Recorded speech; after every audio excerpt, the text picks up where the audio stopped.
man aimed at an antelope, pulled the trigger, but accidentally shot it in the rear. Watching the antelope run in the opposite direction, he didn't panic. He picked up the spent casing and gave chase. But when he arrived at the location, he noticed a large pool of blood. Something felt off immediately. Following the trail of blood, he soon spotted an injured hunting dog nearby, but he hadn't shot it. Realizing there must have been a gunfight in the area, he quickly tracked in the opposite direction. Before long, he came upon several vehicles at the foot of the mountain. Wanting to understand the situation, he cautiously moved closer to investigate. Everyone on the ground was already dead. He moved behind one of the trucks to check, and to his surprise, he discovered a full load of cargo. If the goods were still here, then someone must have taken the money and fled, possibly badly wounded. He held his gun tightly, moving in slow and careful. Inside one of the cars, he spotted a man barely hanging on. The moment he saw him, he raised his gun and took the man's pistol away. The dying guy begged him for some water, but the man ignored him and walked off. Sure enough, under a large tree nearby, he spotted a lone figure, but instead of rushing over, he crouched quietly in place for half an hour. Only after confirming there was no movement did he slowly approach. The man under the tree was already dead. Opening the case next to him, he found $2 million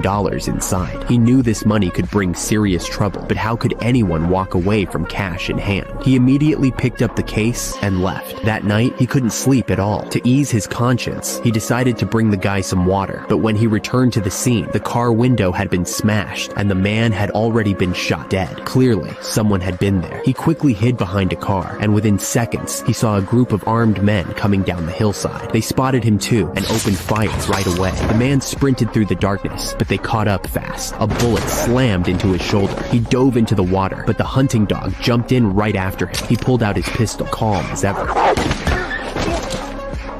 After getting away, he sent his wife back to her parents' home. Then, he arrived at a roadside motel, carefully hid the case inside the air vent of room 137, then deliberately checked into the neighboring room 138. At that moment, a hitman had already followed him. The killer locked onto room 137 as his target, removed his shoes, and crept closer, then used a captive bolt gun to blow out the door lock. He started firing indiscriminately. Suddenly, he saw a hand in the mirror. Someone inside was begging for their life. Calmly, not wanting to stain his clothes, the hitman closed the curtains. Although everyone in the room was taken out, he couldn't find the case. Unbeknownst to him, the man had already pulled it into the next room through the vent. It wasn't until he noticed the scratches in the duct that the hitman realized what had happened. Using the same method, he sealed off the man's door. However, the man had already escaped. He checked into another motel, but as he lay in bed, something didn't feel right. To confirm his suspicion, he quickly opened the case and searched through the cash. Sure enough, he found a tracking device. The blinking red light was flashing faster and faster. It felt like the killer was right behind him.